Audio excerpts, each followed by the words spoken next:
Kita telah bahas beberapa hadis-hadis Nabi sallallahu alaihi wasallam yang dikumpulkan oleh para ulama dan dibukukan untuk menjadi bekal bagi para penuntut ilmu. Buku-buku itu tersebar luas, mencakup beberapa hadis yang terpisah-pisah. Kemudian kami satukan, kami kumpulkan. Dalam bahasa Arab sesuatu yang disatukan, dikumpulkan disebut dengan majmu' namanya.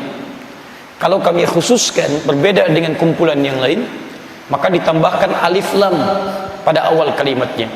Maka jadilah kalimatnya al-majmu'. Dinamakan buku ini kami namai al-majmu' karena isinya kumpulan dari hadis-hadis Nabi sallallahu alaihi wasallam yang menyebar di beberapa kitab-kitab hadis para ulama. Orang yang pernah mempraktekkan kumpulan-kumpulan hadis ini kemudian dijadikan tuntunan dalam kehidupan beliau untuk menuntut ilmu, sehingga masya Allah faidah-faidah yang ada di hadis itu baik cepat dalam memahami, kuat dalam ingatan, mudah dalam mengamalkan, plus menginspirasi penuntut ilmu setelahnya.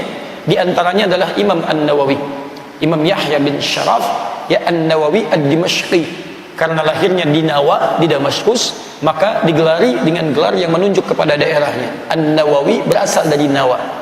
Demikian dahulu para ulama-ulama kita kala menuntut ilmu seringkali memperkenalkan dengan asal daerahnya. Satu, prinsipnya untuk mengenalkan bahwa Islam telah sampai ke daerahnya. Yang kedua, untuk menjalin ukhuwah, ta'aruf ya dengan para ulama-ulama lain, sehingga bisa merekatkan simbol-simbol persatuan ke setiap negeri. Jangankan di luar, di dalam pun demikian. Yang di luar misalnya Imam Muhammad bin Ismail yang berasal dari Bukhara, dikenal dengan Al-Bukhari, yang dipopulerkan nama daerahnya, padahal nama aslinya Muhammad. Yang lainnya yang dari Tirmidz, namanya juga Muhammad, tumbuh wafat di Tirmidz, dikenal dengan At-Tirmidzi. Banyak dari ulama kita. Ada Syekh Nawawi, ini nama aslinya Nawawi, lahirnya di Banten ya, Al-Bantani, Syekh Nawawi Al-Bantani Al-Jawi, karena saat di Mekah pada saat itu yang dikenal wilayah Jawanya ya, jadi bukan wilayah Bantennya. Dan Banten bahkan sampai awal-awal tahun 2000-an itu masih menyatu dengan Jawa ya, maka dikenalnya Syekh Nawawi Al-Bantani Al-Jawi. Ada Syekh dari Padang belakangan ya, Syekh Yasin Al-Padangi. Ada Syekh Ahmad Khatib dari Minangkabau, Syekh Ahmad Khatib Al-Minangkabawi. Keturunannya masih ada sampai saat ini ya, dan dibangunkan museum di, kalau anda keluar dari jalan tol di Bogor itu, begitu keluar sebelah kanan ada Masjid Harakatul Jannah ya, di belakangnya persis itu ada museum Syekh Ahmad Khatib Al-Minangkabawi. Kemudian di antara muridnya banyak nanti ya, ada turunan-turunannya. Ada Syekh Abdul Somad Al-Palembangi.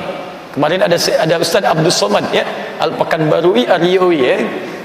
Jauh sebelumnya itu ada mufti bahkan di Timur Tengah dari Palembang, Syekh Abdul Somad Al-Palembangi. Kemudian ada Syekh Mahfud At-Tarmasi, banyak ya, dan menurunkan murid-murid setelahnya. Karena itu teman-teman sekalian, Syekh Nawawi di antara guru, di antara syekh, bahkan alim minal ulama, bahkan syekhul ulama, guru para ulama yang pernah memaksimalkan hadis-hadis Nabi yang saya kumpulkan di kitab ini. Dan setelah itu beliau amalkan. Apa yang terjadi? Allahu Akbar, semua faidah di hadis itu melekat pada diri beliau. Bagaimana kemampuannya cepat mengingat pelajaran, cepat memahaminya, dan mudah mengamalkan. Jadi ada orang yang cepat paham tapi sulit mengamalkan. Ada itu. Anda paham kan kalau berbohong itu adalah dosa, tapi kenapa banyak orang yang tahu bahwa bohong itu dosa tetap saja berbohong? Ada orang yang tahu bahwa 2 rakaat sebelum subuh itu lebih daripada dunia dan seisinya, tapi anehnya ketinggalan handphone yang tidak senilai dunia, dikejar-kejar balik ke masjid. Ketinggalan 2 rakaat sebelum subuh, nunggu besok itu pun masih terlambat juga. Apa yang terjadi?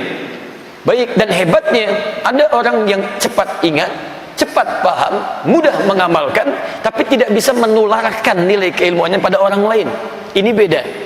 Apa yang beliau ingat, apa yang beliau pahami, apa yang beliau amalkan, bisa kemudian beliau kumpulkan kembali.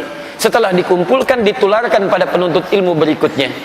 Nah, di antara poin-poin yang beliau tuliskan itu, di antaranya ada yang dikumpulkan di kitab ini. Ini kitab pertama, awal-awal di antara yang ditulis oleh Imam An-Nawawi. Biasanya kita belajar Al-Arba'in An-Nawawiyah 42 hadis. Selanjutnya misalnya Riyadus Shalihin 1896 hadis. Setelah itu nanti ada Al-Majmu', ada syarah Sahih Muslim 9 jilid. Tapi tidak banyak orang tahu, sebelum beliau menulis semua kitab-kitab itu, beliau menuliskan pengalaman beliau dalam menuntut ilmu, mendekat kepada Al-Quran, kemudian menularkan kembali pada calon-calon guru dan calon murid berikutnya.